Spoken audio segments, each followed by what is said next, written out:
Yes, so. yes.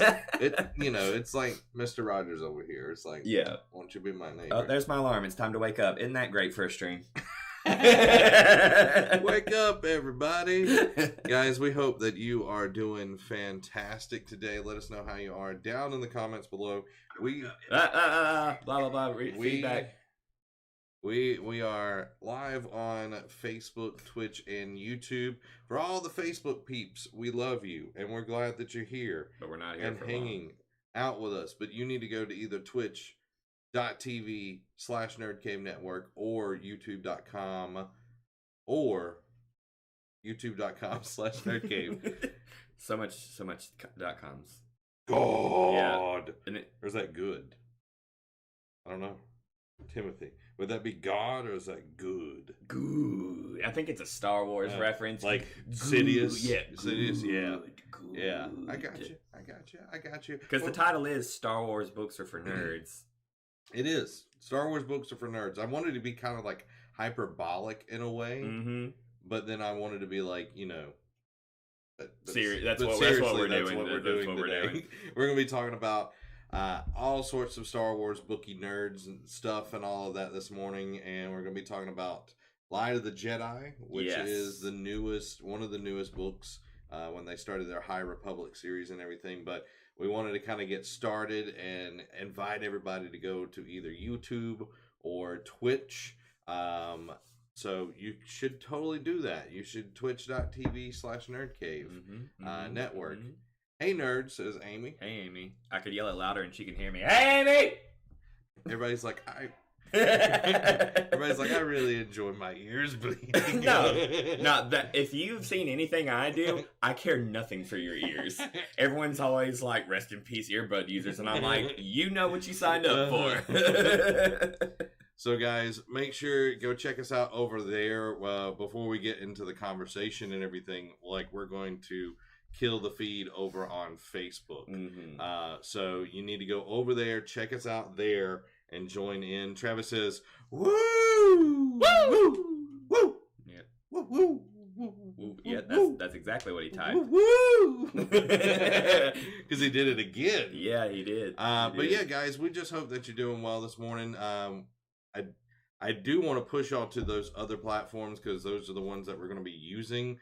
Especially Twitch, that's kind of like our new home, and we're waiting on the paperwork for affiliate to go through, so I'm not technically bound by any rules at the moment on restreaming, because you can't restream once you're affiliate. I did not know that, actually. Yeah, like once you sign it, it's like you can stream on Twitch or not, or you can stream other places, but you can't stream at the same time. Yeah. Well, I get it. They're trying to get their traffic up, and it's So I get it. We're waiting on that. Amy says, "Woo, woo, woo!"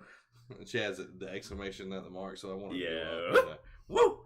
But guys, we do hope that you're having an awesome morning. Come join us over on the Twitchies and the Facebooks, and not the Facebooks. You go to the YouTube, guys. Yeah, Facebook's about to die. Yeah. So we hope that you're having an awesome morning. We're in good old Troy. The home base. Well, for you, your home base. Whatever. Me, I'm in Florida, so. Oh well, we can fix that. It just takes some boxes and a moving truck. A very large moving truck.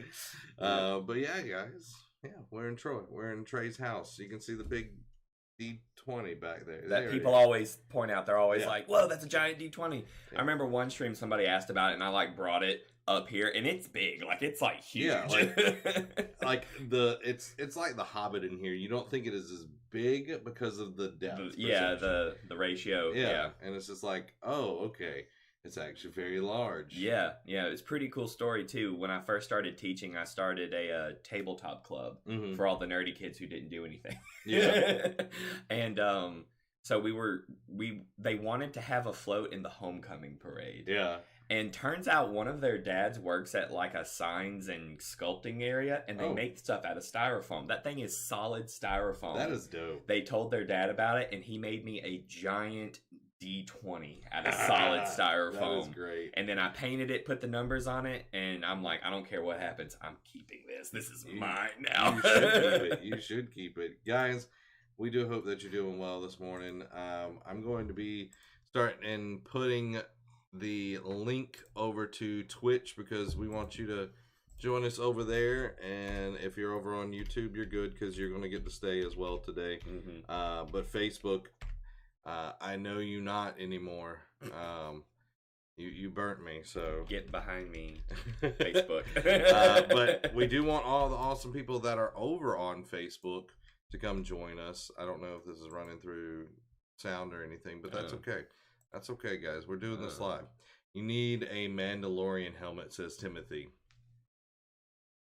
Right there. That's a Mandalorian helmet? Yes, it is. That's dope. I wasn't sure. It's pretty dark. You can't see it, but that is a Mandalorian helmet right there behind my cross. See, I wasn't sure. Like, I looked back just for like a split second, and I was like, it's either Mandalorian, which I'm pretty sure it is, or it's Samus. Like, because it was like a quick turn. I was like, quick glance. It was like, it's either or. So we're covering two bases. If you know, either way, it's nerdy, but y'all know me by now. It's a Star Wars thing. Yeah, it's a Star Wars. Like thing. y'all just be glad. Like over here, I haven't mounted my lightsaber collection yet because I have several. You totally should, man. Mm-hmm. I don't know what you're doing with your life.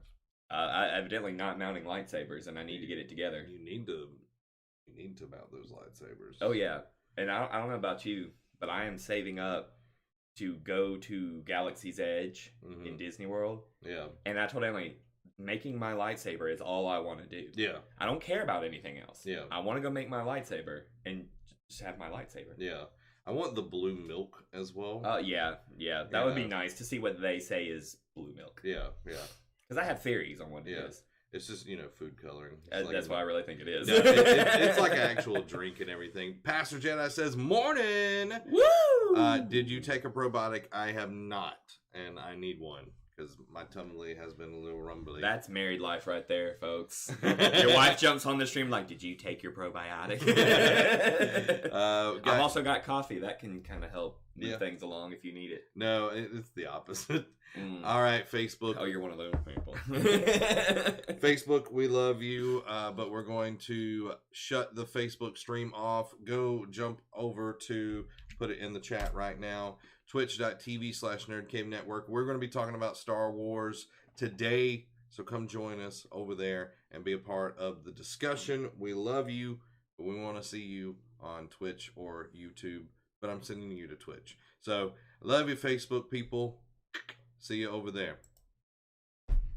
All right, guys. All right, now that those nerds are gone.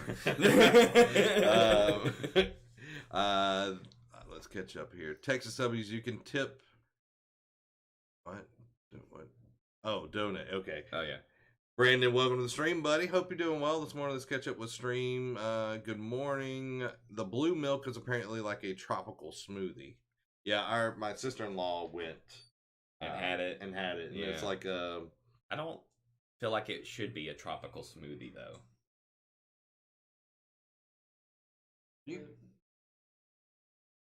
Thank you, love. That's the thing about my space. You cannot slip in unknown. You cannot slip in.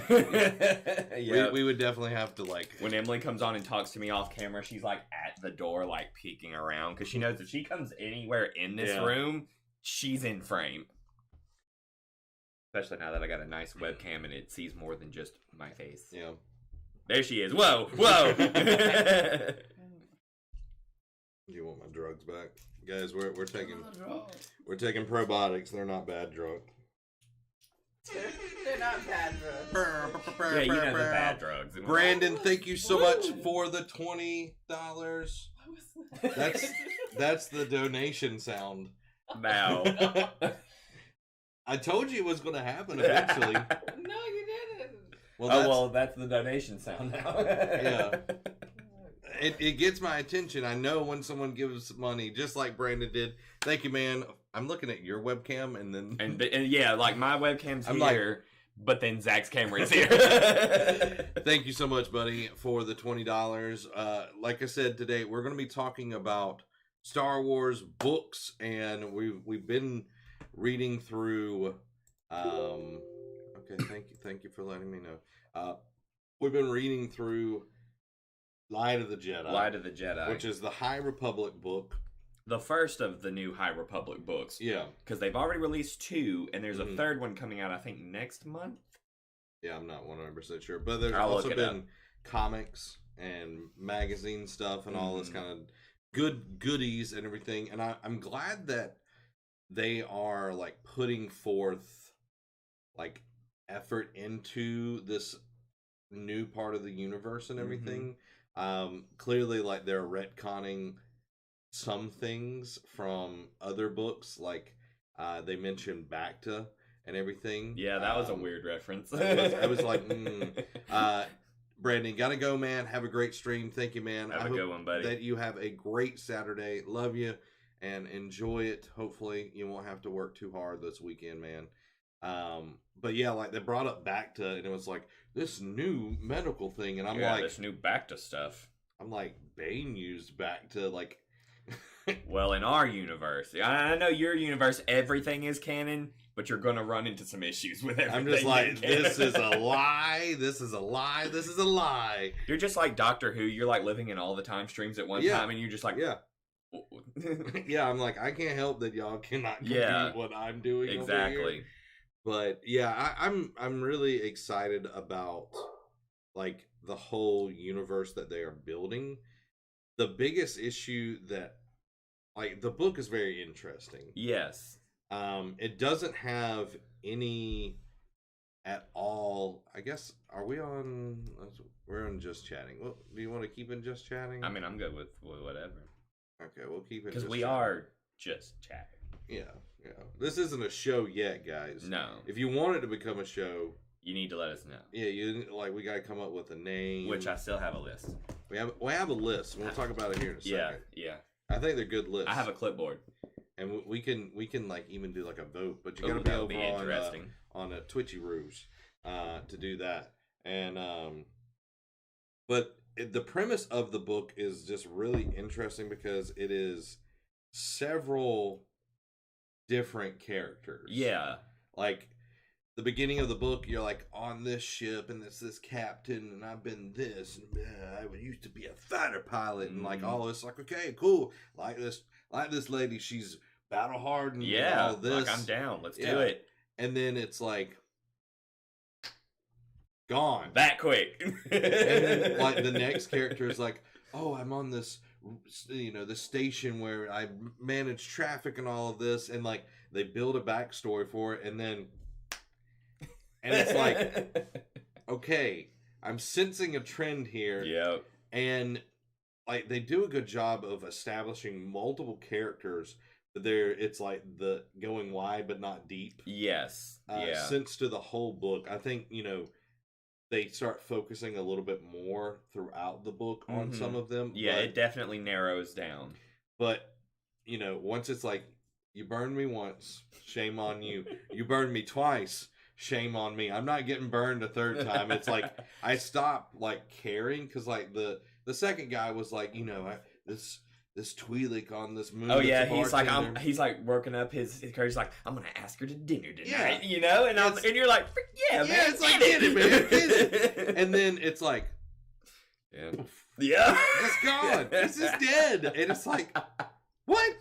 You're like, what is going on? What happened? Yeah, and I know we're being vague, but we're trying not to give spoilers for anyone who wants to read it because we encourage you to read. Reading is fundamental. Yeah. But yeah, it doesn't focus on a set character. It focuses on an event. Yeah. An event occurs, and then it's like dealing with the fallout from the event. Yeah. And I think overall, I'm sharing at the same time, guys. Like. I think it establishes the universe that we're dealing with right now because it is not like the Jedi that we saw in the prequels. Right. The structure of it does not work the same. No. And I think it's important to establish that. Also, there are no Sith. No Sith in this whole thing. Yeah, at all. And it establishes a new set of villains, the Nihil. The Nihil, which are I think are interesting as far as villains go. Yeah. for different reasons. You know, like it's for the Sith, you're like, I like them because they're the Sith. They're the natural enemy of the Jedi. But the Nihil are like this new thing. They're not Force users or anything like that, but they're still a force to be reckoned with. And like, you know, if you're not a Force user and you get the attention of the Jedi, you do something. Something. You either messed up or you did something really good. Yeah, exactly. So, you know, and like the structure of the Nihil is also very interesting because it's reminiscent to a degree of the Jedi Order. Yeah, it sort of like mirrors it. Yeah, it's a very chaotic version. Oh, of yeah, it, yeah. But I think they do a really good job of like actually, you know, mirroring it with the strikes and the clouds and the tempest and that sort of deal, and how, you know, everything comes from the eye, just like everything. That's the leader, the Eye of the Storm, and I'm like, man, that's really clever. Yeah, like I gave him props for that structure. I'm like, that was good. Yeah, that was really good. Yeah, and like it feels like the Eye of the Storm is like the Force, the path, and all of that. Like, like it has a lot of really like pinpoint things that make you feel like this is important. Yes, and. I think the biggest thing though is the jumping around for me that made it hard to like fully invest in the book. Like I'm still reading through it. I haven't finished it. You finished it this morning. I did. I had like a little bit left when I fell asleep last night listening to it. So I've gotten all the way through it, and I will. And I encourage you to like. Well, I know you're going to finish it because it's you, and we don't not consume Star Wars lore. It has to happen. It has to happen, and I've listened to this is the way. Yes, this is the way for us. But because of that rule, I have consumed a lot of not bad Star Wars literature, but just for me, uninteresting Star Wars literature. Like the only Star Wars book that I started and did not finish, Splinter of the Mind's Eye. Oh, I never read that one. You do not want to watch it. I mean, read it. Or listen to it, whatever. Yeah, like it's so bad. It's the first book after the original Star Wars movie. And the writer didn't know about Luke and Leia, so it's all this like weird like flirting and everything, and it's like you read it and you're like, oh no! Amy says, except for Dark Apprentice. #finish. Hashtag win Dark Apprentice. You know, I like to be like God. You're in heaven and you do what you want. That's where my mind is. Yeah. I focus on higher things. Yeah, I focus on higher things. My ways are not your ways. That's great. But like, I think the Jedi that they set up, you know, you have like Alar Chris, you have Loden Greatstorm. Like it feels a lot like medieval lore in that sense, where it's like these knights essentially like very prominent. Oh yeah. And I love that part of it. And like I just want to go deeper. Like I want that depth instead of like, here's all of these people and here's the Chancellor and here's this guy about moving things. Yeah, I think they're going to though, because, you know, I'm not giving anything away, but based on how it ended, they've definitely keyed it up to where it's like, we're not done. Yeah. We're not done. We're going to come back to this because there's a big gap. Like, they have all the literature and the lore for the canon stuff now, but this is like hundreds and hundreds of years before all that happens. Like, before episode 1, this is set hundreds of years before all of that happens. No one's thinking about balance to the Force or anything like that. Qui-Gon Jinn is not a thing. Like, the only reference to the originals or the current stuff is Yoda. Yoda gets referenced a few times. But even then, like, he's still respected and venerable, but he's not Grand Master. No, he's not Grand Master. He's not the Grand Master of the Order yet. So that's what I really liked, is those little nods. And there's no interaction with Yoda. They just mention him a few times. Yeah. And I love that. And guys, we hope that you're doing well this morning. Let us know how you're doing down in the comments below. If you read the book, let us know what you thought as well. We'd love to like chat with you about it and everything. And We're not saying that's a bad book by any means. No, I enjoyed it based on there's a turning point. Okay. Because, like, the beginning of the book, it's like, okay, I'm on the edge of my seat. Mm-hmm. I'm really invested. And then it slows down a lot. Yes. And then you get introduced to the Nihil, and you're like, okay. Okay. And then it starts moving again. Yeah. And that's where I'm kind of at in the book and everything. I'm very excited of what they're going to do with the entire, like, High Republic. Yeah. Like, this is like unexplored territory. Mm-hmm. And I think, seeing the Jedi at the actual height of their power, Sidious and yep, his master, oh my god, mm-hmm. Plagueis, they haven't, like, shifted the Force in favor of the dark side yet. Yeah. So the Jedi have clear vision. They're very strong. And it's just really, really interesting. Yeah, like it even starts off and it talks about how the universe is at peace. Yeah. They're like, the Republic reigns supreme, everyone likes it, everything is good, the Jedi just make sure that little stuff doesn't go wrong. And they're like they're like in a Force renaissance. Mm-hmm. They're like thinking of new ways to use the Force, and they talk about some Jedi that specifically have abilities that have never been seen before. Yeah. And they're in this era where they're like, we are elevating as far as Jedi go, because we don't have to focus on war or dark side users or bad stuff going on. And even in the grand scheme of things, with all the bad stuff that happens in Light of the Jedi, it's bad, but they're never at a point worried. Yeah. The Jedi are like, yeah, this is terrible. We're not trying to downplay it, but we're gonna handle this. Yeah. Yeah, it's not universe altering, like, in the sense of, like, when you get, like, the Empire and that sort of stuff. Yeah. Like, it is like a band of bandits, essentially, but they are causing a lot of chaos. And, like, because of what they can do. Yeah, because of, like, the power that they have with hyperspace lanes. Because hyperspace in this era is not set up very well yet. It hasn't been... It's very new. Yeah, it's very new and everything. And the Republic is really small. Small, yes. Compared to, like, the Republic that we understand. But I think it's very interesting. It's like you actually see them as peacekeepers instead of having to be generals and warriors and stuff like that. Yeah, and I like that. Yeah, jumping off of the whole hyperspace stuff.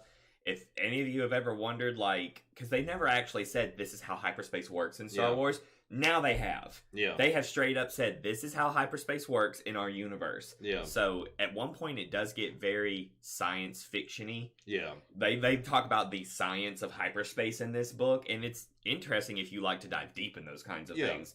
But also, it explains a lot. Yeah, because, like, we've seen, like, Star Trek is very, like, upfront about it. Yes, like, this is how it works. Yeah, and the different speeds and all of that you can go through, warp and all of that, and Star Wars is like, punch it, Chewie. Yeah. Like, we're not explaining anything. And then you just see the tube of blue, and you're like, what's happening right now? And nobody says a thing, and they just leave, and you're like, what?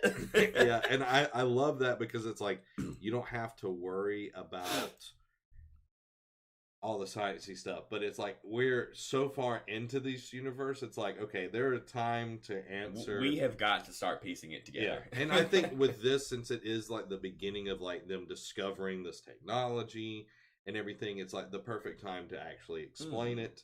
Like I think about Mass Effect and the Mass Effect relays and everything. It's like they explained how they actually work and everything. I just love that part of it. Yeah, it was really good. It was very refreshing because I've dived into hyperspace. Because I had someone ask me one time, well, how does the hyperspace work in Star Wars? You know, because we were kind of like comparing Star Wars to Star Trek and stuff like that. And they're like, how does it work in Star Wars? And I said, I don't know. You punch it, Chewie. You punch it, Chewie. That's all we know. That's all we know. And then I thought about it, so I went on the internet and looked, and evidently it was like a topic of debate amongst the Star Wars fandom. And they were like, it's got to be this or this, and it's all speculation. Because until someone says what it is in a canon thing, then it's all conjecture. But yeah, they finally pick one in this book and say, this is how our light speed works. Okay, I like that. It's interesting, but it also brings up a lot more questions. Well, and it's like, it's hyperspace at that point. Yes, exactly. It's the hyperspace of hundreds of years ago. Yeah. And something that I also liked was the older Jedi, they talked about this in there. It's like, they had one Jedi Master. He'd like served the Order for like 300 years. Yeah. And like he had went from, being a knight to a master to being this great swordsman, like very powerful and everything. Yeah, he becomes known as like the Blade of something something. Like he gets a nickname and he So it's like, but it came to a point where he's like, I'm done with that. I'm done. I'm done with that. But instead, it's like they didn't have to keep like hammering, it's like we need you, we need you, we need you, we need you because we're in this time of war. Right. It was like, all right, you want to retire? Like, where do you want to go? And they even talked about like, we house the masters that have, like the Jedi retirement plan. Yeah. And like with him, he's like, I want to still be useful. Like, I don't want to just like fade out. And I don't want to just sit at the temple on Coruscant and just be like, no. Yeah, just, get off my lawn. Yeah. get off my hut. Yeah, like, but I like that it was like, there was like this actual like Jedi grow old. Yeah. Instead of just, they go out and die. Yeah. And it was, and I of all the characters that you meet, he was the one that was so interesting to me because I'm like you, I'm like, I want to know that guy's story. Yeah. Because he gets called, and I should look it up, I'm going to butcher it again, but he's called the Blade of something, and it's a certain planet, I think. Yeah. But he even has like a moment where he's reflecting on that, and he was like remembering what it felt like to be the Blade of insert planet name. And he was like, I swore to myself I would never be that person again. Yeah. And he's like, so he's processing that, and I'm like, I really want to know that story. Like, I really want to know what that is. Like, why? What did you do? Yeah. What did you do? But he was really cool, and the great thing about his character is, like you said, he doesn't want to just sit at the temple and just study and think about the Force. He chooses to go off to a backwater post, and he's like, I'm going to serve at this outpost. It's like him and 3 other Jedi. Yeah. 2 are a knight, 1's an apprentice, and he's the cook. Yeah. He just cooks. That's all he does. Yeah. And 9-egg soup. 9-egg soup. Yeah. that's his claim to fame. 9-egg soup. Yep. He gave up the blade and became the 9-egg soup guy. But yeah, they created potential storylines, and I think that's what they ultimately were trying to do. They were like, if we're going to start writing in the High Republic area, which has never gotten a lot of attention. No. We know about the Old Republic and how all of that works, kinda. But now they're like, this is a new thing that we're doing, so we gotta establish, and then like I've already got the next one keyed up because they released 2 books pretty much at the same time. Mm-hmm. One was The Light of the Jedi, and the other one is A Test of Courage, which is technically a young adult novel. It's a lot shorter, but it takes place in that timeline, and they already are referencing Starlight Beacon and all those different kinds of things. So I can see where they're going to start doing stuff in this era.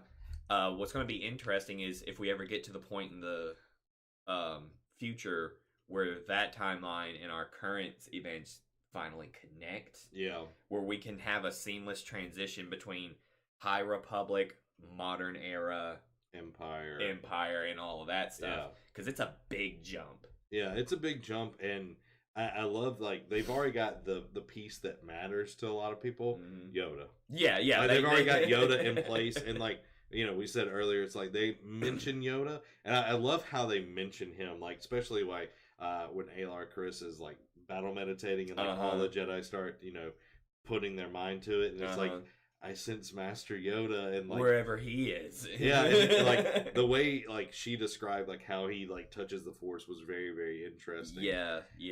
And like it's a really interesting book, guys. Like it does have some faster moments where you're just like on the edge of your seat. There are some times where it's like, okay, I know you're building things for us that there are some times where they kind of chew the scenery. Yeah. The mountain that no one has ever touched this mountain. Like, there are some things that you're just like, all right, Martin, let's move on. let's move this thing on. But overall, like, I'm still got to finish the rest of it. And I'm looking forward to it because, like, it just started kicking up again. Oh, yeah, yeah. Like, let's do this. And, like, I'm curious to see, I know Claudia Gray is doing the next one of the books as well. And Claudia Gray is, like, one of the like top new writers. Oh yeah, since they relaunched everything.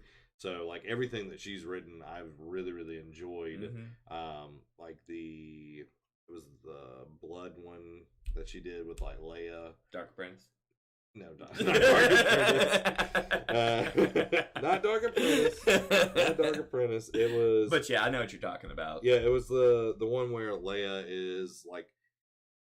Everybody starts finding out Darth Vader is her father. Yeah. And like it essentially like tears everything into like disarray because in the canon universe, people just didn't know that. Yeah. You know? Yeah.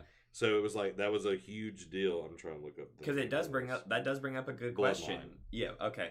But it does bring up a good question for that. Like she goes from being just like an Alderaanian princess to one of the major figures of the Republic. Yeah. And then I'm like, I know how politics works. You can't tell me someone didn't find out that piece of information and try to discredit her like crazy? Yeah. Like, she's the daughter of one of our oppressors. You know? The person that slaughtered people. Yeah, he killed younglings. Yeah. But, like, I love that book of hers, and I know she's written several since then. But it was a great way to show, like, how the resistance started and everything. And, like, really set up because, like, the paradigm, like, we are in on that knowledge, like, automatically. You know? Like, we know what happens. And it's, like, with the old canon, like, the extended universe, expanded universe, like, that was already, like, everybody knows that. Like, it's like, oh, this is Darth Vader's son and daughter and everything. Yeah, but they don't believe in that, so they're good guys. Yeah. They just bought it and went on with it. Yeah. Like the Nogri, you know. Yeah. They're just like, okay. They're like, you're Lord Vader's, like, you know, and like they become like part of like Leia's like family essentially. Yeah. The good old days. Yeah, guys. When things were simple and we just liked Star Wars. Well, I wouldn't say they were necessarily simple because like the expanded universe was convoluted. It was very convoluted and complex, and so that's why, like, I think in the Star Wars fandom now, when you like know stuff about the legends, all the legends stuff, people are like, "Oh, Master Jedi!" Like you've read the holocrons. you have studied at the feet. Yes. Oh my goodness. Guys, we hope that you're having an awesome morning. If you haven't already, drop into the comments. Let us know what your favorite Star Wars book is down in the comments, and make sure to hit the like button. And if you're over on Twitch, hit the follow because there's going to be more of this kind of content. More of this kind of content. Yeah. And let's talk about a few possible names for this show.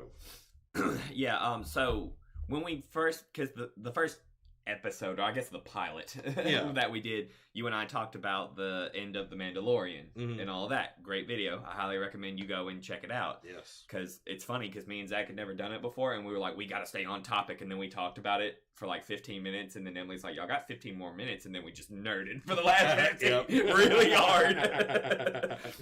So we had people just sort of like in the different stuff we've done since then just to suggest names for this super nerding on Star Wars show. Sarlacc Pit was one of them.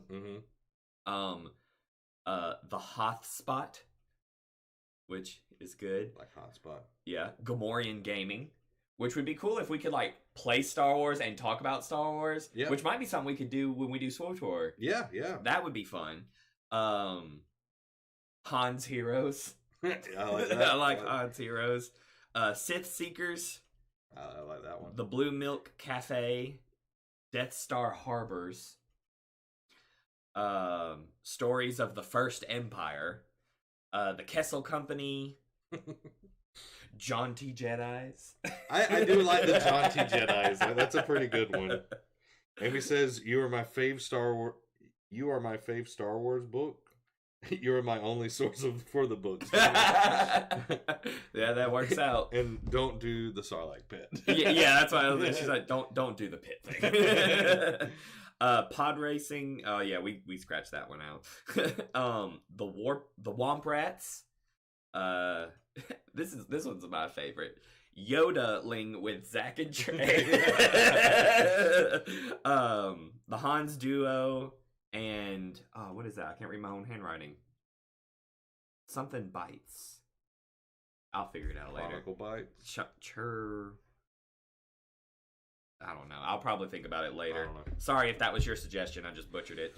But yeah, I like some of those. Like my favorites are Han's Heroes, Kessel Company, Jaunty Jedis, and Yodeling. I don't know. I just like the goofy play on words. I like wordplay. Yeah. So Amy said yodeling. Yodeling. There's no other There's no- option.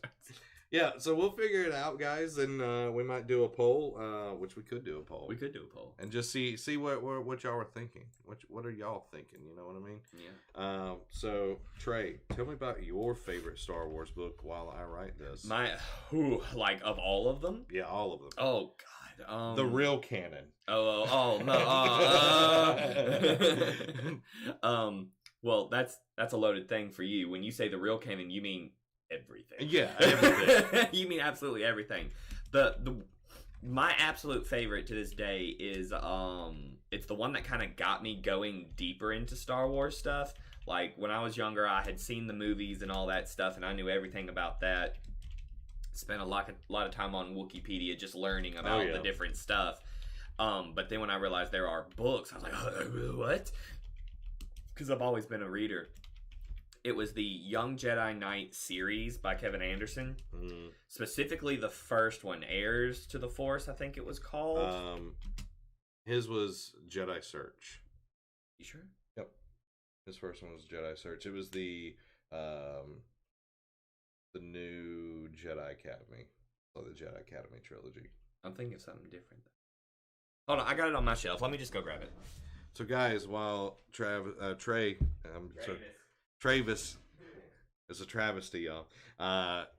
Let us know how you're doing down in the comments below. We're going to continue talking about Star Wars.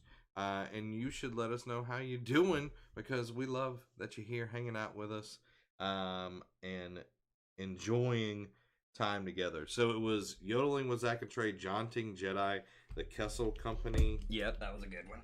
And was there anything else? I'm tearing up this mat that I'm on. How many you got? What you got? I got that.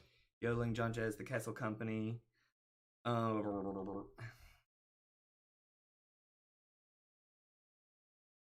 gonna put Sith Seekers in there. Yeah, because you like Sith Seekers. Yeah.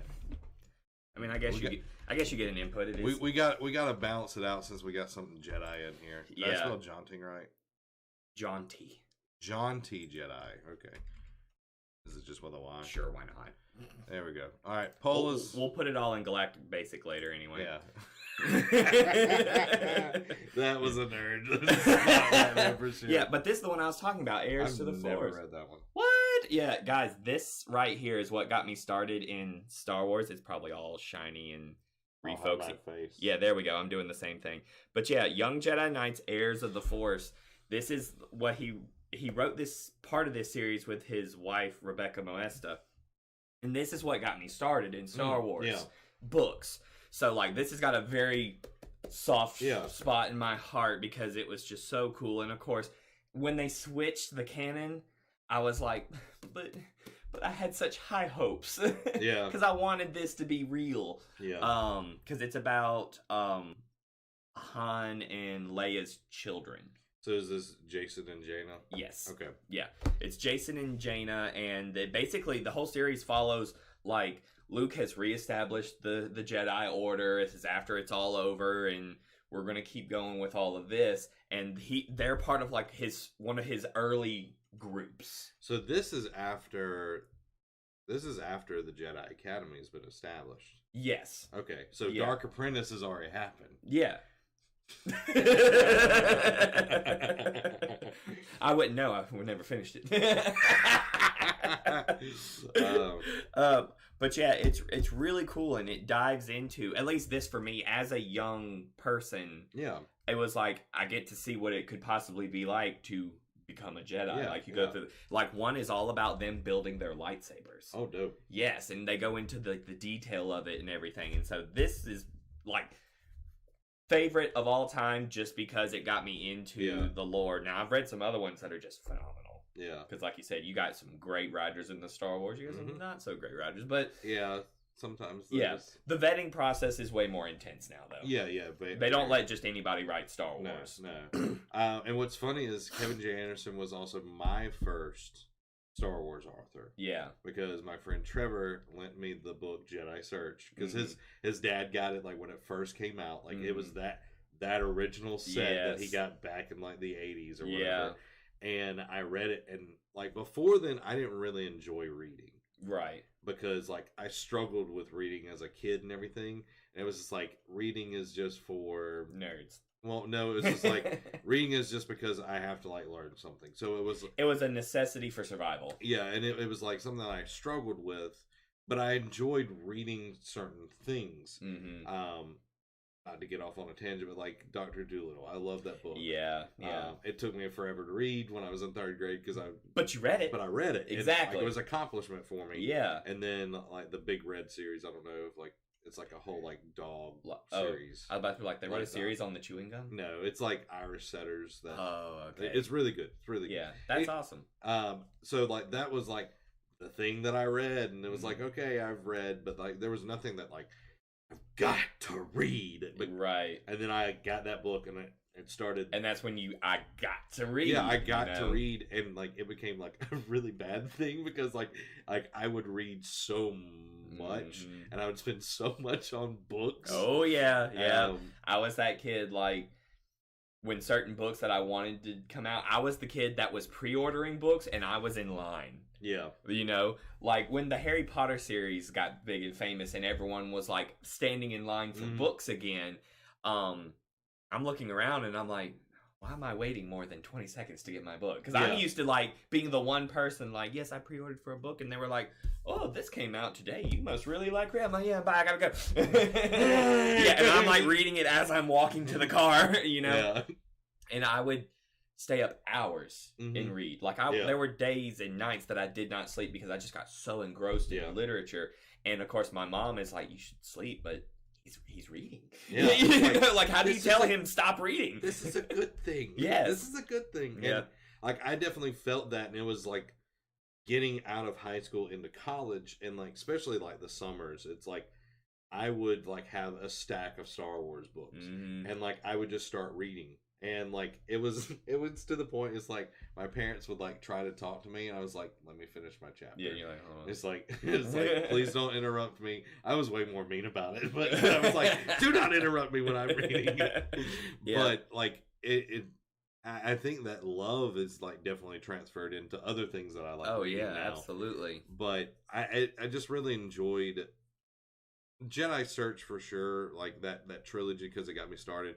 The heir to the Empire, like the Zahn trilogy, but my favorite is the first Bane book. Oh yeah, Path of Destruction. Yeah, like just like we've always seen, you know, Jedi this, Jedi that, blah blah blah blah, and then it's like you finally get a Sith book, and it's like holy moly, Batman, and just like the power of Bane. Yes, Bane was a formidable figure, and it was just amazing to finally get that sort of book, and like it just blew my mind. And then like I came late to the party in the Bane book because I didn't really know anything about it. Right. My friend gave me the book, and I just like read it. I was like, okay. Yeah. Plus, Bane was like so far removed from everything else. It's like what they're doing with the High Republic stuff now. Like this happened how long ago? You know. Yeah. So. And like I read, you know, Rule of Two, which I loved. And Rule of Two, I have a whole thing about Rule of Two. I feel like we could do a whole episode on Rule of Two by itself, because it like set a standard and then it created other stuff. Yeah. Anyway, and then the last book hadn't come out yet, and me and my friend, like I let him borrow the Bane books and all of that, and like we were like amped. Trevor, like me and him were amped. So when Rule of Two, Path of Destruction, Dynasty of Evil. The third one, Dynasty of Evil. Dan says, Mom always told me I should read more nonfiction. Nonfiction is rarely exciting. Exactly. Yeah, I was not. Amy was like, yeah, I'm not a big fan of nonfiction. Yeah, nonfiction can be good, but you need a good writer. Yeah, you gotta have a really good writer. Yeah. Because then it's just a history book. Yeah, it's not as fun then. But we pre-ordered half of the Legacy. Dynasty of Evil, and we went to Books A Million. Bless you. Books A Million to get it and everything. We got our books, like both of us. Got your own copies, yeah. Our own copies and everything. And he was driving, and to this day, it's just something that I remember all the time. I read the first chapter, like, as we're going, because, like, we had a thing, it's like, he would come up to Troy with me, like, during the summers, and, like, he would read a book as I drove. Yeah. Like, he would, like, read it to me, like, we'd pick a book. Yeah. And that's how I know about Splinters of the Mind's Eye, because, like, I was like, oh, I haven't read this one. And then, like, we started reading, it's like, yeah, let's not read that one. Not together, for sure. But we started reading, and after every sentence, I went, sensuality. And, like, it was just, like, really... It's just like... like, we go our separate ways, and I get home, and he texts me, he's like, yeah, so I'm going to reread the first chapter because I couldn't pay attention with you saying sensuality every sentence. But, it was fun. It was fun, but, like, that trilogy, like, is something that still stands out to me. Like, we did a whole episode of, as far as I can remember, like 3 episodes of it, and how little I remembered of the book except for like huge beat points. So yeah, it's really funny. Y'all should go check it out if you're over on YouTube. Amy says, I'm having flashbacks to when you said that word all the time to me to creep me out. What? I've never done that. I don't know what you're talking about. Certainly not before she agreed to marry you. Oh, no, like I remember it was like we first started dating. I was like, I need to show you something, and then, which is a great way to start a conversation. And it's like I showed her old Greg, and she's do you love me? And she's like, this is like, that's why she doesn't like the Mighty Boosh. I mean, yeah, Mighty Boosh was an acquired taste. You either liked it or you did not. I like to say it's a refined taste. It's refined, very refined for the sense of humor. in the same way that good wine is filtered through gravel. I have PTSD from that. She just shakes every once in a while. Wakes up in the middle of the night. Okay. Do you love me? And there's Zach. Sensuality. Oh, guys, we hope that you're having an awesome day. Let us know your favorite Star Wars book down in the comment, or your favorite writer. I know, like, both of us, we like Kevin J. Anderson. Yeah. We love Zahn. Yeah. Like, I'm like, Zahn, like, what a man. Like, he's an awesome guy. Yeah, he is. We've both had the chance to meet him, and I met him. He was just super cool. Mm-hmm. Like, super cool about everything. And I told you the story last night. I don't know all your people's names, but that's Dan. It is Dan. Okay. Yeah. Thrawn trilogy, hands down. Oh yeah. Oh yeah. Yeah, absolutely. But yeah, like when I met Zahn, he was super cool. Like I met him at Dragon Con, mm-hmm. and he was part of a panel, and he said, "Hey," and they did like a drawing, and I got like his latest Thrawn trilogy, and it was like, this doesn't come out for another few months, but I brought some advanced copies for you guys, and I was like. Like I start like frothing out the mouth. I was sitting in a row with my buddy Jeff, and then like no one else is on the row. Yeah. And they were like, if you won, there is a blue ticket taped under your seat. And I like start flipping chairs, and I'm just like making a scene in this thing. And my buddy and Zahn's like, security. I start flipping. I'm like on the thing looking for him, and my buddy Jeff pulls one out and hands it to me, and I was like, because he knew how much I love this stuff. And so I go up there and I get my books, and he signs it the next day at his signing and everything, and he was super cool. I got a picture because the 3 books make like some artwork that he thought was super cool. So it's like me holding the books, and he's like holding up the original artwork and everything, and it's great. He was like such a cool guy. Yeah, and like I love that I think a lot of Star Wars people nowadays are actually fans. Yes. Like, that is the coolest thing. Like, you think about The Mandalorian, Jon Favreau, Dave Filoni, like, they are actual fans of what's going on, and I think that changes like the dynamic of what's actually being told. Like there's love and attention. It's not just like you care. Yeah, you really care about what you're presenting, because this is more than just something to do and make money off of. These are our stories. Yeah, you know. Yeah, and even though it's not our stories, in a weird, deep way, they are. Yeah, like Star Wars defined a generation. Yeah, like in it, I love like especially the older books. Like I feel like the new book kind of like, this is how you should view things. Yeah. We're all the Republic. We're all the Republic for the children. For the children. For the children. Like, it felt a little heavy in that area. It was like, this is what you should think. This is what you should think about other people and all that. Yeah.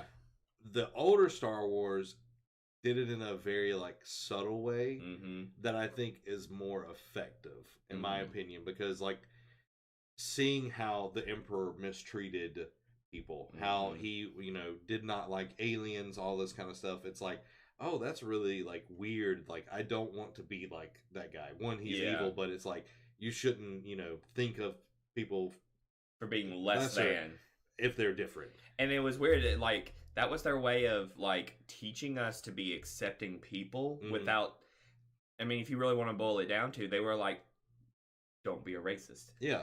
That's what they were teaching us to do, but it wasn't like, you should accept everyone. They weren't trying to teach us that by that way. They were, like you said, the Emperor hates aliens. And a lot of people were like, but those are my favorite characters. Yeah. Don't talk about Kit Fisto. He's my bruh. Yeah. You know? So you're like, that's not good. I don't believe like that guy. And it was, it was very subtle, but it worked. It worked. And then in this book, it was just kind of like, we are the Republic. We are all the Republic. Yeah, this is what we all believe. Yeah, and it's like, it just felt a little weird at times. Like sometimes it's like, okay, it hit and it rang pretty true. Like the actions of everybody and everything. It's like, okay, I can. But then it was just like, sometimes it's like beating you in the face. They were, and they even address it with the Nihil, because this is when I like really started really liking the Nihil, like the Eye of the Storm, Elzar. Marchion Rowe is his name. Rowe. I'm trying to get all the names down because I'm like, it's not just I have a new character to learn. I have a new universe to learn. And at one point he like makes fun of the whole "we are all the Republic," and he says, "We are all the Republic, whether we want to be or not." And I was like, that's gonna be a villain, man. Yeah. Because that's pretty much how you feel, even if you are on the side of the Republic and the good guys. It's almost like blasphemous to not think that. Yeah. It's like a rhetoric. And, you know, when rhetoric comes into a belief system, it gets weird. Those speaking points. Yeah, exactly. The speaking points. Dan says, old school Star Wars didn't teach us to love everyone. It taught us to simply not hate everyone. Yeah. And I think there's a major difference between the two. And it's so subtle. Like in the books, like the older books, like I said, it wasn't beating you over the head type deal. And that was like one of my biggest things. It's like, you know, I'm not hating on this because like, you know, it goes against a viewpoint. Like I do feel like, you know, we should love people. Yeah. You know, regardless. It's like we should love them. We still call them out on stuff. Oh yeah, absolutely. But it's like we should still love people. But it felt like it was just like, we're all the Republic.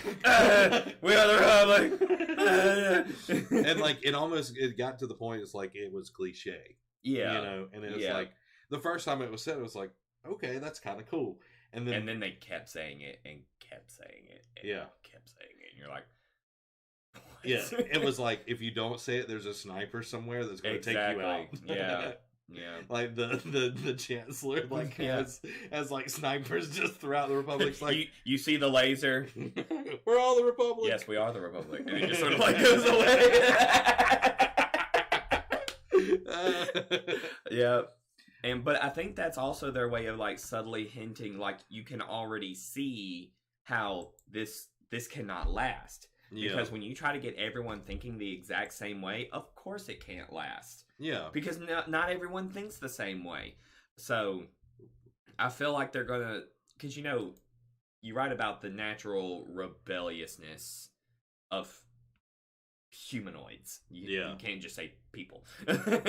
In Star Wars. So Of course, like, you start driving it home and try to make people do stuff. There are people out there that are just like, don't tell me what to do. Yeah, don't tell me what to do. They naturally push away from that. Mm-hmm. You should want to do this. It's good. But I want to do the one thing that you're kind of not okay. That's why you have smugglers. Yeah.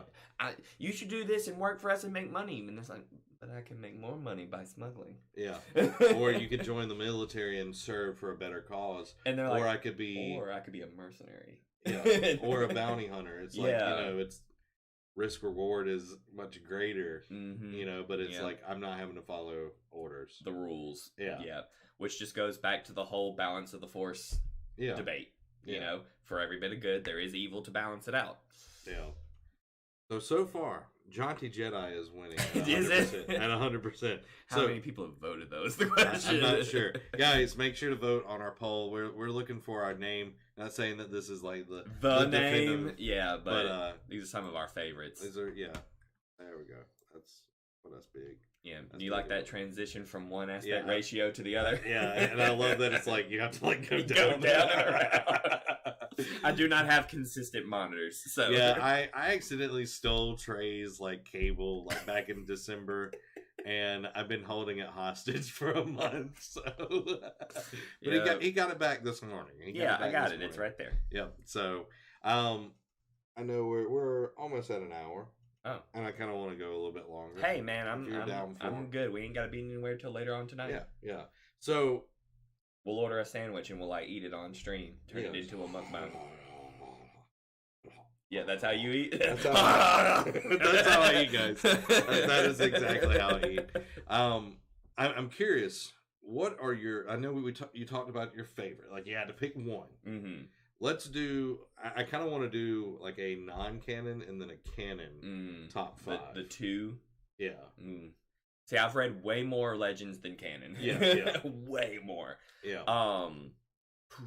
Or we can do one all together. Like we can do 3. We can do 3. We can make this really difficult on us. Amy, Zach said, please help me remember to bring Trey's cord. It only took over a month to get it back to you. Legends are the best. I agree. And I feel like, we are biased with Legends. That's what we grew up on. Like, you're always biased to the thing that you remember fondly from the good old days. Yeah. But one thing that sticks out from Legends, if I had to, like, put Jedi stuff aside and kind of get away from that, was actually a collection of short stories, Tales from Jabba's Palace. Mm-hmm. Did you ever read that one? Never read it. Oh, man, it's so good. And it's just this collection of short stories about the people in Jabba's Palace that you see, like, a little bit. Yeah. One of the ones that stuck out to me is, you remember in Return of the Jedi, after Luke fights the Rancor, and it dies, and there's that guy that, like, raised it, sees it, and he, like, starts crying, and that Gamorrean is like, it's okay, buddy. Yeah. It tells his story. Oh, cool. Yes, and I'm like, wait, that guy? The guy that just cried a little and then walked off camera? And it was just so interesting. And it tells his story. It tells Ula, the Twi'lek dancer girl's story. Salicious Crumb, the little Muppet thing that was all the time, tells his story. Yeah. It tells, like, one of the guards' stories. And it really felt like Jabba's palace was fleshed out. Yeah. And it just stuck out to me. And I'm like, whoa, like, they're really building an entire universe through these books. It's not just, these are the Jedi, these are the Sith, they fight. Yeah. It's way more than that. And they had mentioned nothing about that. They mentioned Jedi, but there's no Jedi characters. There's no Force using. It's the people of the universe. Yeah. And it always stuck with me. And it was all the writers from, like, back in the day. Like, the Andersons write one. I think Zahn wrote one. On that one. And they all just sort of, like, wrote a little short story, put it together, and published it. Yeah. And it was very, very well done. Yeah, because they did several of those. Welcome, Murdoch, to the Woo! stream. How are you doing today? Let's catch up. They should have never gone away from Legends, and I love how all the Legends books connected to each other in some form or another. Yeah, I think they did a pretty good job back in the day. I think, especially with like Boba Fett had like several different like origin stories. Yeah, so he was like the Joker of Star Wars. Like, we don't really know where he came from, like, and we like that. It's like he was a stormtrooper, and then he was at this, and then he was at that. It was like you just pick pick which one. Just pick which one you like best. Yeah, Murdoch just got off work. Nice, man. I'm excited about tonight. Can't wait. Yeah, I'm excited to meet him. Yeah, me too. Yeah. I never met him. Oh, really? Yeah, like we talked on Discord. But Oh, okay, cool. yeah. Yeah. Everybody should come to Troy tonight. Everybody come to Troy at the rec center. Trey, I'm bringing your tea tonight if you're going to be there. I'm going to be there, buddy. I'm excited. Yeah, he reached out to me. He was like, I'm gonna bring you some tea for Bearded Book Club. And I was like, yes!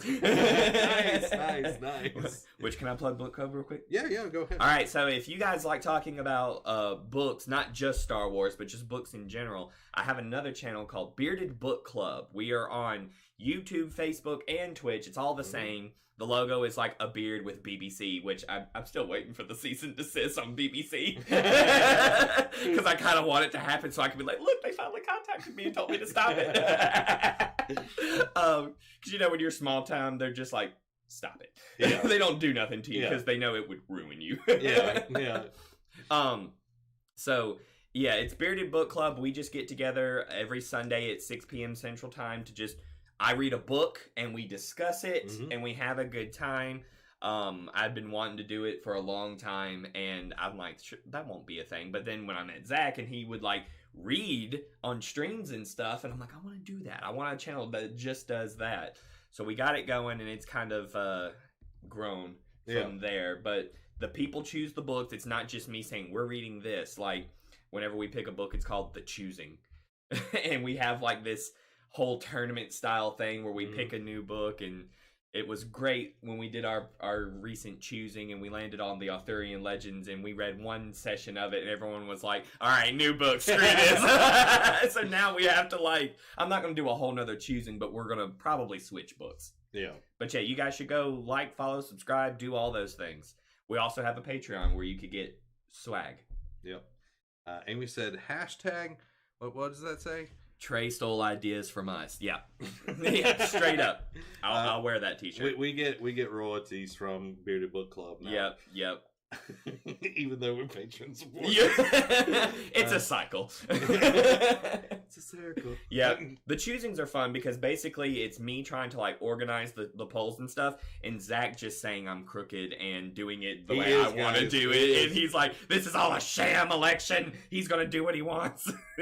Just having Trey as a royalty, right?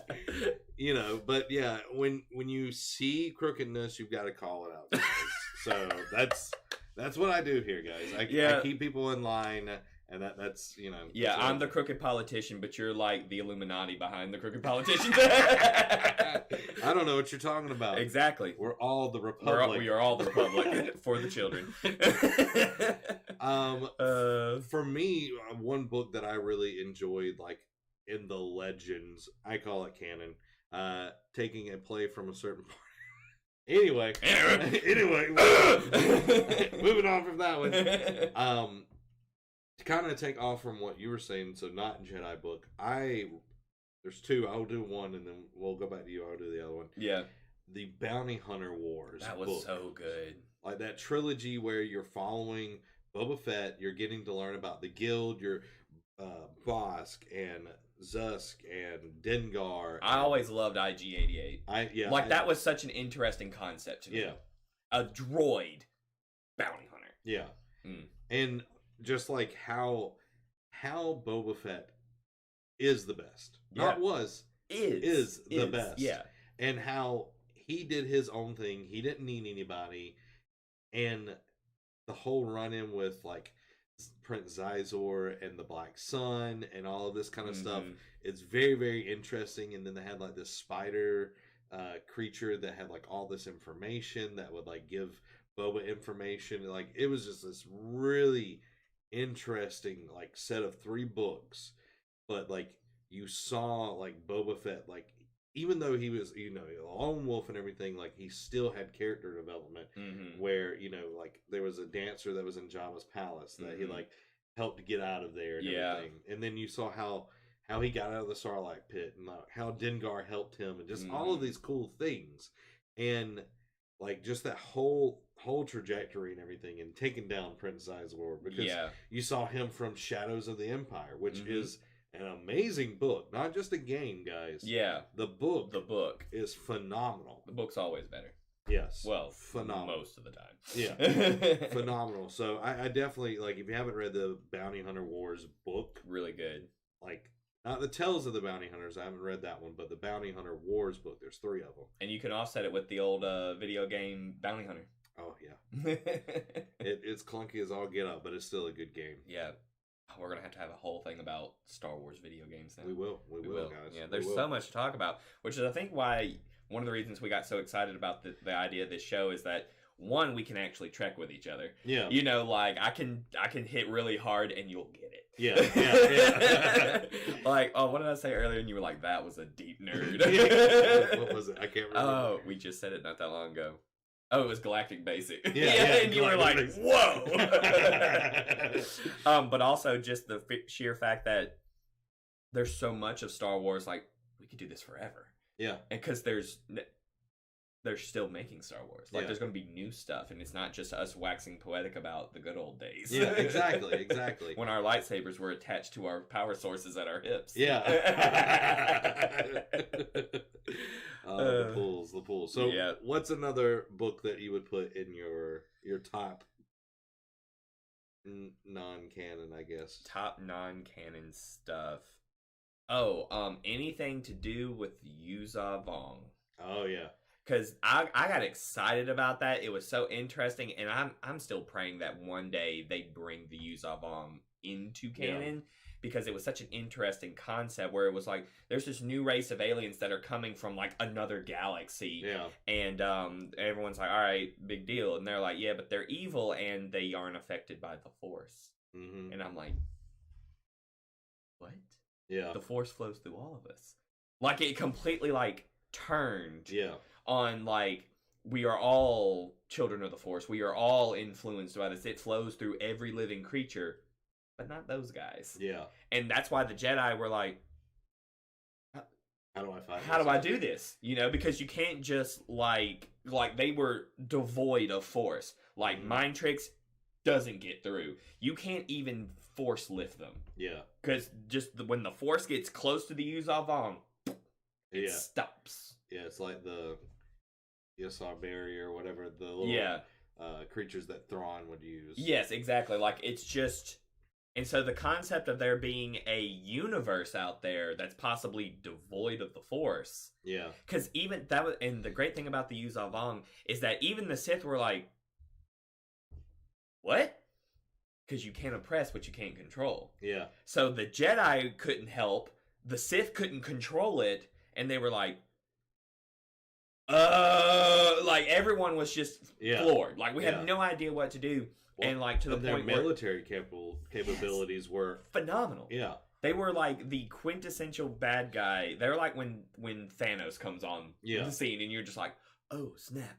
Yeah, and Dan says the Yuuzhan Vong were my favorite villains, and they wipe out trillions of people in the Star Wars universe. Yes, before like they're defeated. Whole planets, whole systems. They killed Chewbacca. Yeah. Yes, like they just destroy almost everybody. Yeah.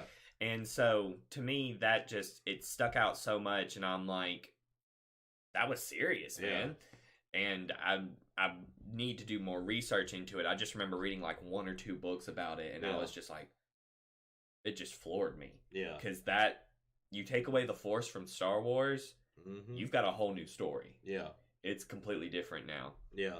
Dan, they bulldozed their way to the core of the galaxy. Yeah, it was crazy. I haven't finished, like... Because they wrote a lot about the Yuuzhan Vong. There are so many books. They wrote a lot about it. One of my neighbors, like, that is, like, his era of Star Wars and everything. So, like, I have a lot of the books that he didn't have, so I would... lend him books to, like, I think he might have just finished that whole, like, the whole thing. Yeah. Which is, like, 20 plus books. Yeah, I'm gonna borrow the mouse. Okay. Because I'm just going to pull up something to reference. Do you need a typer? I just need the intranets, and we're going to bring it over here. Look at that guy. He's cute. Yeah. I'm not talking about me, guys. I have a wife. You said you can hit on yourself, Zach. I can hit on myself. It's confidence boosting. Yeah. All right. So I always use a certain website here for my Star Wars canon stuff because it's so good. Let me drop it in the chat for you guys. Here you go. And and now it's completely gone. But yeah, there's this website out there called mythbank.com, and they just sort of like put together timelines of stuff. And to me, the most impressive one they do is Star Wars, because they do all of it. Canon, legends, all of that stuff. Is it Wikipedia? No, but I give mad props to go through Wikipedia. Control V. Let me hit the thingy. Is it not letting me do it because it's an outside link? I don't know. Maybe. Anyway, well, it's called MythBank, guys. MythBank.com. And they've got the big three. They've got Star Wars, Star Trek, and Marvel. Is what they say is their big three. But it's got everything. And they've actually got two Star Wars stuff. They got a canon timeline and a Legends timeline. So let me pull up... and you can download them. Like, I've got them downloaded, and I'm doing, like, a checklist. So, yeah, let me go to Star Wars and actually look at the Legends. Looking at them right here, guys. Hey! All right, so... We're like the two old men on the Muppets. Yeah. Yeah, oh, Waldorf and... What was his name? But, yeah, we're, like, up in the balcony, just like... All right, so, yeah, the Legends has... It's got... all the movies, the books, TV shows, young adult novels, comics, games, short stories, and other things. Like, it cakes everything. That's cool. Yes, and I highly recommend it. But the Yuuzhan Vong, if I'm remembering correctly, don't come until much later. In there. Let me do this, because it's a lot. We're still scrolling. There we go. No, that's Darkness. You're close. Getting there. Legacy. Okay, I think you might have passed it. I might have. 944 entries in the Legends canon. Okay, Starbucks. This is Yuuzhan Vong. Go up. Yeah. Apocalypse. Victor Prime is the first one. Is the first. 854. Yeah, so 854 down to... I think... Does it go all the way to the end? No. It stops at, I think, Legacy of the Force. Number 9. So 854 to 898. Almost like 50 books or 50 things. Yeah. That encompass the Yuuzhan Vong. Which after I get completely caught up on the new canon, so that I have my credentials in line, I'm going to go back through the Legends because there's so much stuff. And, you know, there's stuff on here that I didn't know about back in the day because it was an interesting time because you could definitely get Star Wars stuff. Yeah. But we don't have the communication skills that we had then. Yeah, because, like, our only reference is when you open the book and it had the timeline. All the other stuff. Yeah, it had the timeline, but depending on, like, when you bought that book is what would be on that timeline. Yeah, exactly. Like... Sometimes it's in the back of the book if they have it in there. Oh, there's a nod to the next one. But no, that was it. Like, and that just shows you how old this is. Yeah. Because it doesn't even have the timeline in it. But normally it would be like also written by so and so, and it's all these other books, and you're like, whoa, and you start like writing down lists and numbers and stuff.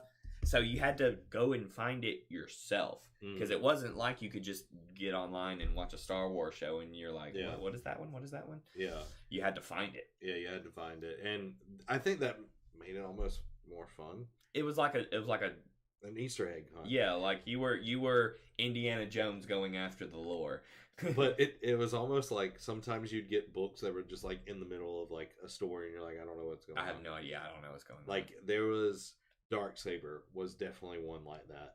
Yeah. It was just like this, like if you pick it up cold, you're like, because like Luke's dating someone that's totally not Mara Jade in that book, and you're just like, who is this? Who is this whore? Because if you read about Mara Jade before then, you're just like, that is Mrs. Skywalker. Yeah, exactly. But like, what was cool is they went to Hoth. Like they get trapped on Hoth for a little bit, and the Wampa that Luke cut his arm off is hunting Luke. And That's such a stupid premise, but I love it. but there's like other Wampas like with him, like banding together and everything. That is fan fiction that became a book, you know? Yeah. But what's cool about that, it's like the Hutts want a weapon that is like the Death Star. They want that power and everything. So they kidnap the guy that created the Death Star and is forcing him to work on it. Yeah. But they're not giving him like the same resources. So it's like this like duct tape super janky Death version Star of the Death Star. And it's not what's his name from Rogue One. Yeah. It's not that guy. It's a completely different thing. Yeah. So yeah, that's a really fun thing. It's like you compare Legends with canon and you see how different it could have been. In some cases, you're like, all right, I'm glad Legends went this way, but other times you're like, ooh, this would have been so much cooler. Yeah, definitely. Maybe not the janky Hutt Death Star, but it was funny though. Like, I'm sure, especially when they turned it on. Didn't go well, guys. It says Uta Uta Solo. Somewhere Chewie's like. So, what's another book that you want to put on your list? Oh man, there's so many. Like, I feel like I just need to go get my books and just be like, read these.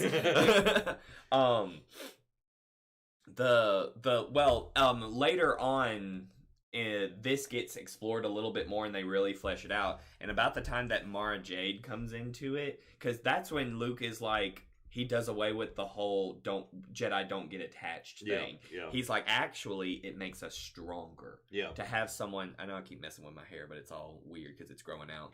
But because he's like, no, actually, that drive, that love, will make you a better Jedi. You do need to control it because you don't just need to go off the handle every time someone says something to your spouse or children or whatever. It just But and he also changes like the whole acquiring of a Jedi, and he really tries to dispel the whole Jedi or baby stealers thing. He's like, no, I'm going to talk to you as the parent of this child. I'm going to present to you my points, and you make the choice. Yeah. And even, like, he teaches a lot of older students, especially at the beginning. Tross and Stren and... What was his name? Garth something? Brooks? Yeah, Garth Brooks was a Jedi. Very famous. But anyway, he was basically a grown man when he started his training. Yeah. So a lot of the older students became, like, the new Jedi Order, because you can't get picky. Yeah. Beggars can't be choosers. Exactly. Dan, in Republic Commando, they also revealed the existence of a Jedi sect during the Clone Wars that practiced love and marriage. Yeah. And Republic Commando should have had a second game. They end it, and it's just like, oh man, I can't wait for that second game. Never picked it back. Never got another one. And it's just like John Favreau, get on it. Yep. Man, that game's like one of my favorite. Like the squad command and everything. But we're talking about books. Anyway, that's a whole other episode. Yes, it should have. Yes, 100%. 100%. So, what are the name of those books that you were? Is it just the Young Jedi Academy? Yeah, basically, because it starts off. Yeah, it's Young Jedi Knights. This is the first one, and there's like 15 in this series. They're really short reads, and it's it's back in the day, so people didn't really care about the structure of books. But like this one is 217 pages, so you sit down, you could read this in a day. That. And they keep going with the characters, and it becomes like what happens to all of them, and they even like Jason has a love interest, and it's it's with the Dathomiri witch. What's her name? Ventress. No, it's not Ventress. It's her name's Tenel Ka. There it is. Yay, I turned right to it. But her name's Tenel Ka. But the Dathomirian witches are not the witches we know now. They're not these pale witches with barely any hair and stuff like that. They're actually there was Tenel Ka. She was an awesome Jedi. She was the first Dathomirian witch to become a Jedi. So they're not anything like. No, they're not like these. They do have their magic, their sorcery, and all that kind of stuff. But they're like known to be beautiful women. She's described as being like this beautiful redheaded girl and stuff like that. And you played Fallen Order. Yeah. Like the Dathomirian witch that joined your team, like she's not ugly or anything. No, I didn't. I don't. I'm not saying they're ugly, but they make them seem more lively in this. Yeah. They're not the we are the sisterhood. Da, da, da, da, da, da. They like have emotions and give a crap and stuff like that. And what's really cool about the Dathomirian witches in this, they're known for being Rancor wranglers. Oh, nice. Yes. So you've got like these super powerful women that not only can use the Force, but they're like wrangling Rancors. And, you know, it's really cool how it all works. That's going to be like part of my rodeo that I start. Rancor wrangling. You just have a bull and put like extra spikes on it. Dan said, definitely have one of the most unique lightsabers and the most expensive one. Yes, her hilt was made out of a Rancor tooth. Oh, dope. Yes, and it goes to it's in that the lightsaber one where it talks about how they're all building their lightsabers. Yeah. And she hand carves like a mosaic in this giant Rancor tooth that she got from her mother and stuff like this, and it like gets the philosophy behind it and everything. Yeah. But not to give too much away, it kind of goes bad for her. Like she's more focused on that than the actual components. Yes, and attuning it properly. Oh God, I know what happens. So there's a lightsaber incident that occurs, and it just makes such great story for how it all unfurls. But also, one of these Jedi, like this Wookiee right here, you know who this is? Chewbacca's son. No, his nephew, Lobaka. No Baka. Low Baka. Like but he's a Jedi, and it talks about how he does his stuff, and he like carves his handle out of wood from a worship tree. And I love that. Like that is a continuing thing with most Wookiee Jedi is that you see them like having like wooden handles. Yes. Like you see it in Clone Wars. There's an episode where there's like a little... The younglings are building their... Cute. I love that guy. He's so great. I don't like any of the other younglings, but he's cute. No, they all suck, but he's yeah. It's like I would teach you. Yeah, I would take you on as an apprentice. Yeah. Hands down. Yeah. Which you also get a nod to in tying back to what we originally were talking about, Light of the Jedi. There's a Wookiee Padawan in there. Yep. And he's like coming up, and they talk about the whole language barrier and stuff. And it's like his master actually took him on before learning Shriwook. Mm-hmm. But she learned Shriwook so that they can communicate. Like he doesn't speak basic, she doesn't speak Shriwook, but she understands it. Yeah. And so they are able to communicate. And it's just those little...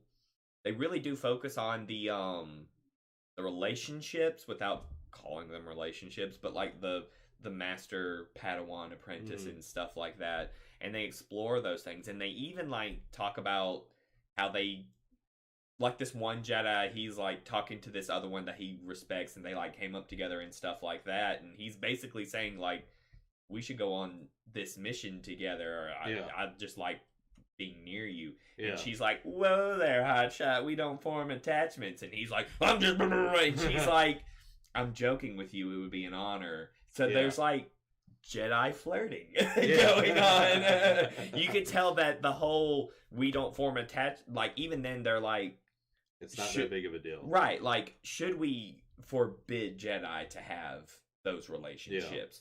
Especially amongst each other.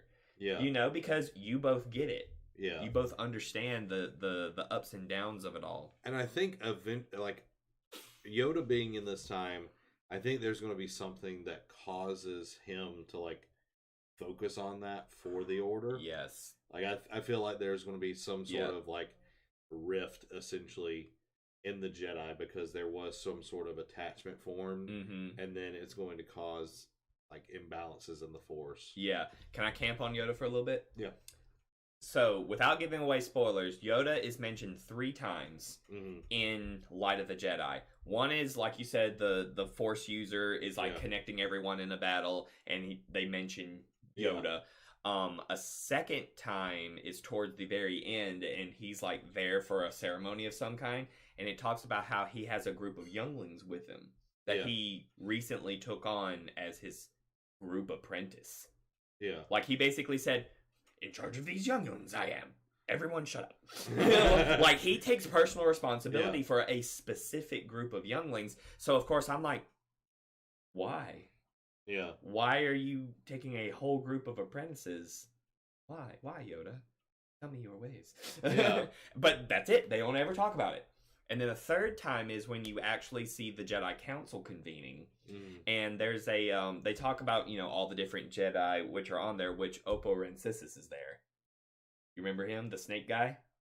Oh, yeah, yes. yeah. And I'm like, holy crap, Oppo Rensis is there. Like, and he's one of the very interesting ones to me, if I'm remembering my Jedi right. I could have just botched that. Anyway, I'm sure the internet will let me know. But they're talking about how one of them that is on there is a Moncala master. Oh, dope. Yes, it's really cool. And they were like, she sits on the council at the request of Master Yoda to hold his seat while he is on sabbatical. And that's all they say. And I'm like, why is Yoda on a sabbatical? Where is he? What is he doing? Like, I know something is going on, and they've got plans for it, but that's it. That's all the times they mention Yoda, and I'm just sort of like, there's so many questions.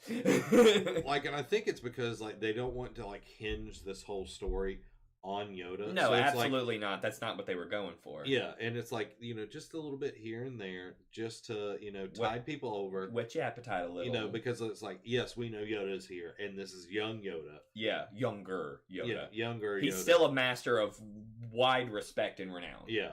So it's very interesting to see, like, what they could do down the road, and the potential, like, him taking a bunch, like, he has always had a very, like, drawn towards younglings, like helping the younglings and all of this kind of deal.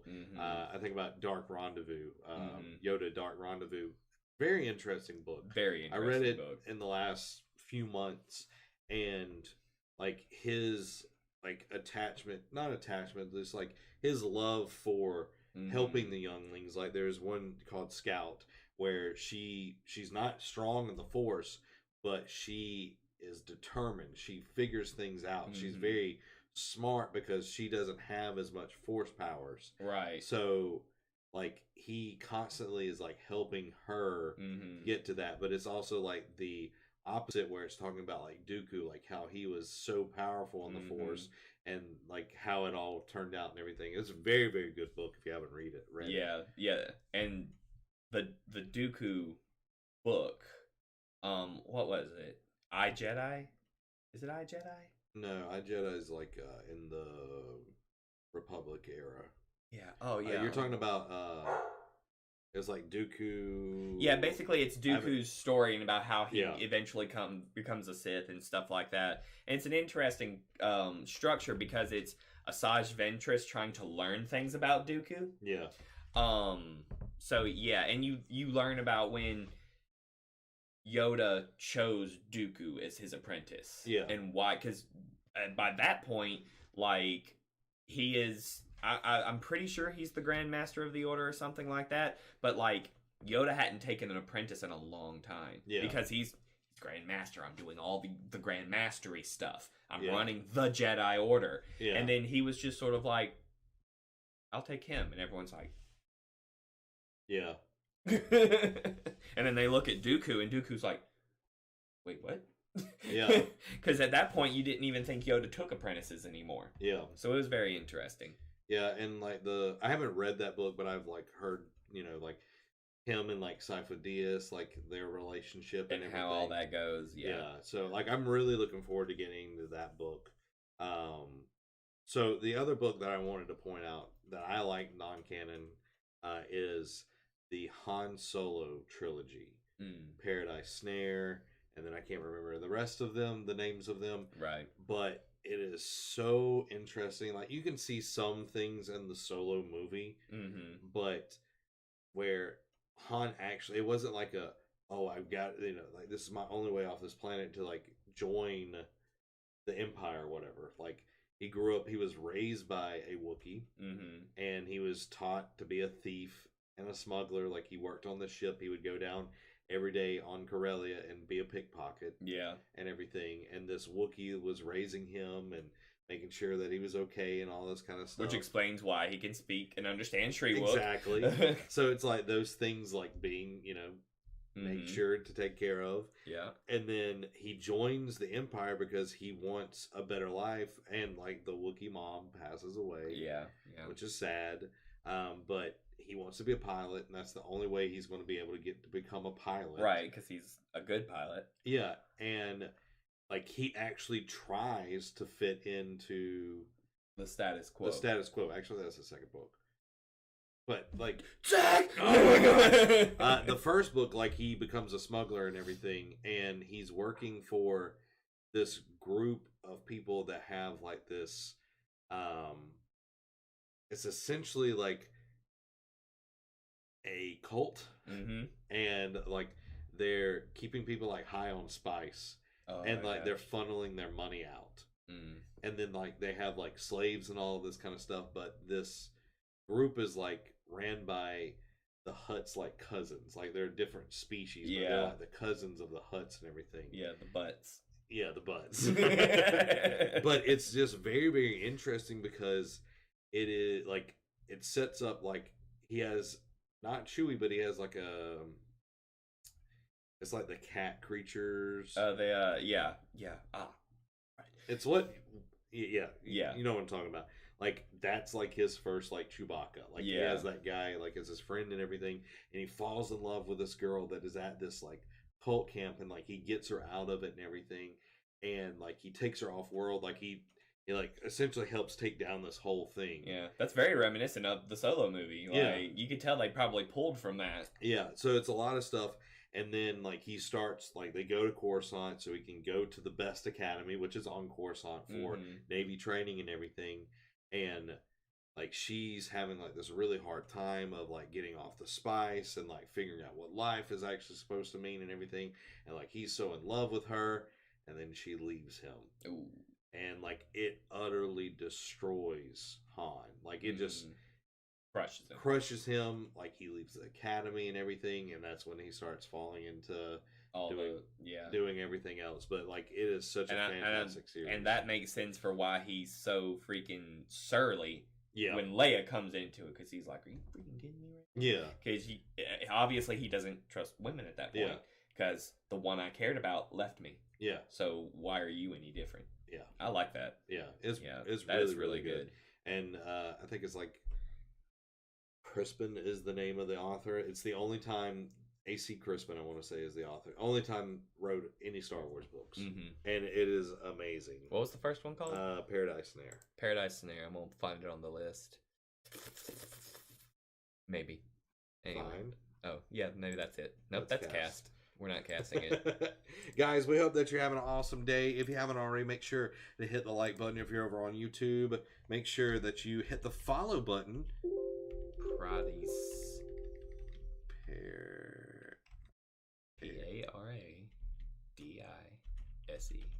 There it is. The Han Solo Trilogy Volume 1 Paradise Snare. Yeah, A.C. Crispin. You nailed it. Nice. It's been a while. Murdoch says, Ghost of Tsushima, the journey begins. Nice. I love that game. It is amazing. You're going to love it. You're going to love it. Well, another thing I love about this, because we're looking at the two Han Solo books that Zach just mentioned.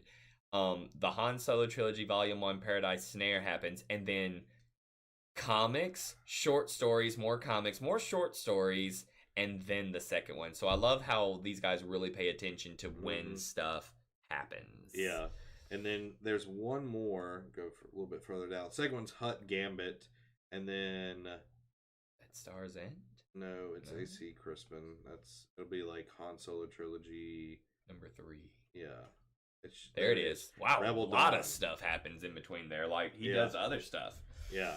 So awesome book. Definitely the trilogy. I'm just referencing trilogies because that's how that's how our brains are taught in Star Wars. Like there are trilogies. Yeah.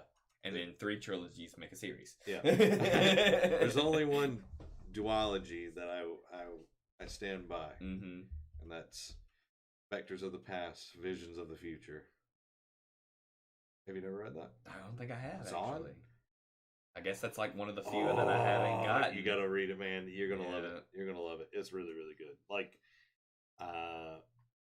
Luke and Mara actually like start their relationship kind of in that book. Yeah. And everything. And like Thrawn is back.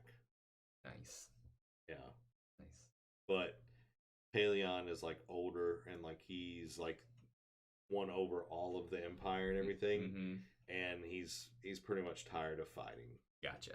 And like Thrawn somehow shows back up, and there's all this kind of crazy stuff. Sounds good. Yeah, it's really, really cool. And that's the thing that I really love about all the Star Wars stuff is that you can go and consume, but there's usually more that you Yeah, have. it's like, I've never heard of that. What is like, that? That's a what now? Yep.